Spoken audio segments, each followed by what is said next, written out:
फिर लड़का ने कुछ दिन बाद में, जब बेबी ऐसे ही कुछ 7 मंथ का हो गया था, तो उसने बोला कि अबॉर्शन करा दे। अच्छा। अभी 1.5 साल हो चुका है, वो कभी भी मुझसे बात नहीं करता। मुझे वो नहीं चाहिए, वो मेरे साथ रहना नहीं चाहता है, कोई बात नहीं, बस मेरी बच्ची का जो है उसको डिसीजन लेना पड़ेगा, उसको मेरे बच्चे का खर्चा देना पड़ेगा।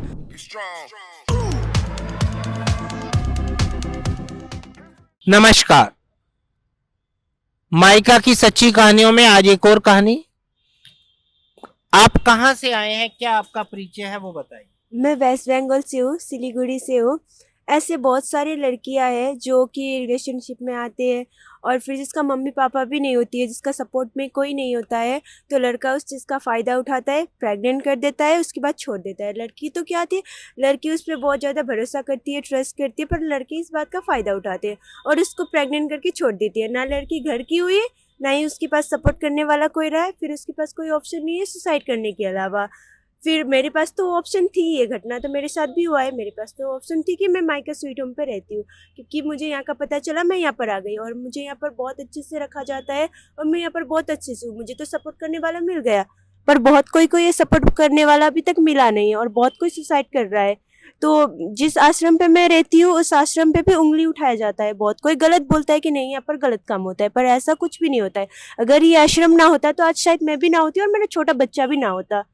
तो मैं यही कहना चाहती हूँ कि आश्रम के बारे में गलत ना बोले, और मैं यहाँ पर हूँ, मुझे पता है कि यहाँ पर मुझे कैसा रखा जाता है और क्या मिलता है क्या नहीं मिलता है, सब कुछ अच्छा मिलता है।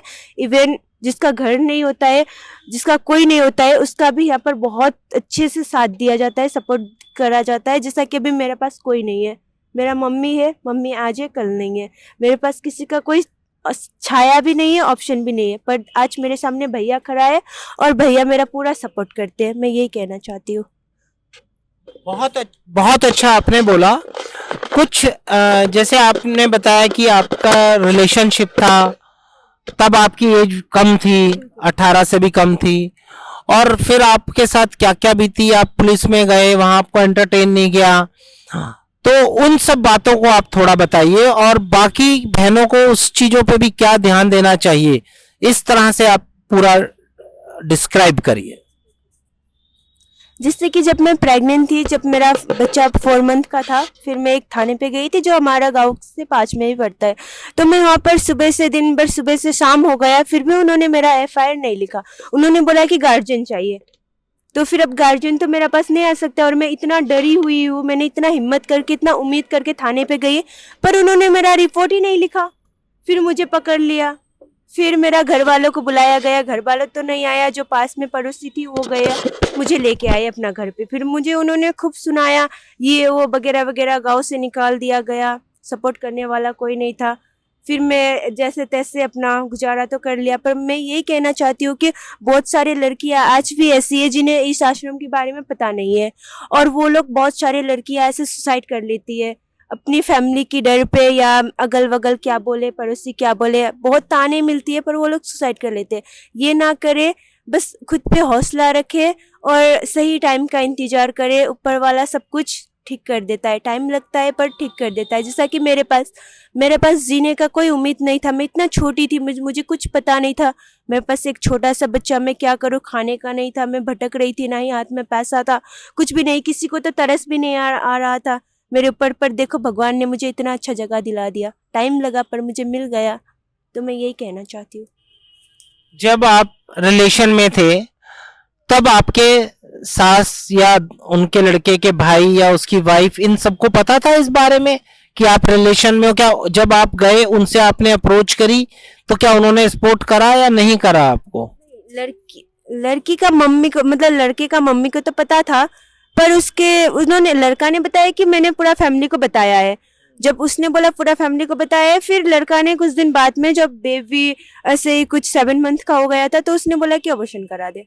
अच्छा जी, पर उसने मेरे साथ ऐसे बात करते करते बंद कर दिया, अचानक से बंद कर दिया। कॉन्ट्रैक्ट ही नहीं है बिल्कुल भी। अभी 1.5 साल हो चुका है, वो कभी भी मुझसे बात नहीं करता।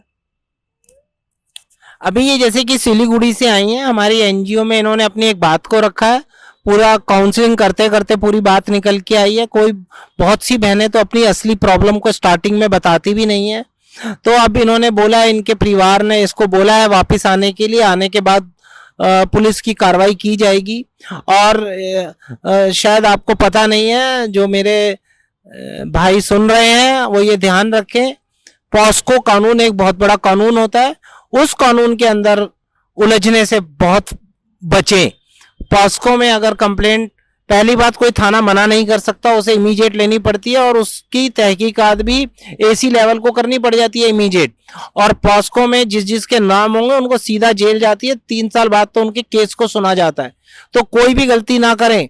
ये हिंदुस्तान में जो लॉ बने हुए हैं ना, ये तभी कानून बनते हैं जब किसी ने झेला हुआ है।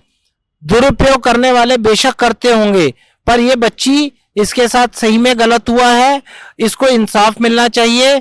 आज ये बच्ची चाहती है, जो मेरा बच्चा है, अब क्या चाहते थे, बच्चे की मदद क्या चाहते हैं आप? बच्चे की मदद चाहते हैं, अभी हमें अमाउंट ना बताएं, क्या मदद आप चाहते हैं? देखो, उस लड़का ने मेरे साथ तो जो भी किया, गलती मेरी भी थी, गलती उसकी खाली नहीं है, हम दोनों की गलती थी, पर मैंने अपनी गलती को माना, एक्सेप्ट किया और मैंने अपना बच्चा को खुद पालने के डिसीजन लिया।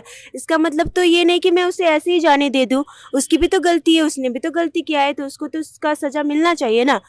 मुझे वो नहीं चाहिए, वो मेरे साथ रहना नहीं चाहता है, कोई बात नहीं, बस मेरी बच्ची का जो है उसको डिसीजन लेना पड़ेगा, उसको मेरे बच्चे का खर्चा देना पड़ेगा। कितनी एज है उसकी, क्या कार्य वो करता है, जॉब करता है या क्या करता है? वो पढ़ाई भी करती है और उनकी अपनी बिजनेस है, जो कि बिजनेस करता है वो। इनकी बातों से क्लियर है, ये समझदार लड़का है, उम्र में ज्यादा है, और ये बच्ची चाहे अपनी गलती मान रही है, ये तो इसका बड़प्पन है, बच्चे को पालना चाहती है, ये इसकी मानता है। पर उस लड़के ने नाबालिग लड़की के साथ अगर गलत किया है तो वो बहुत गलत है।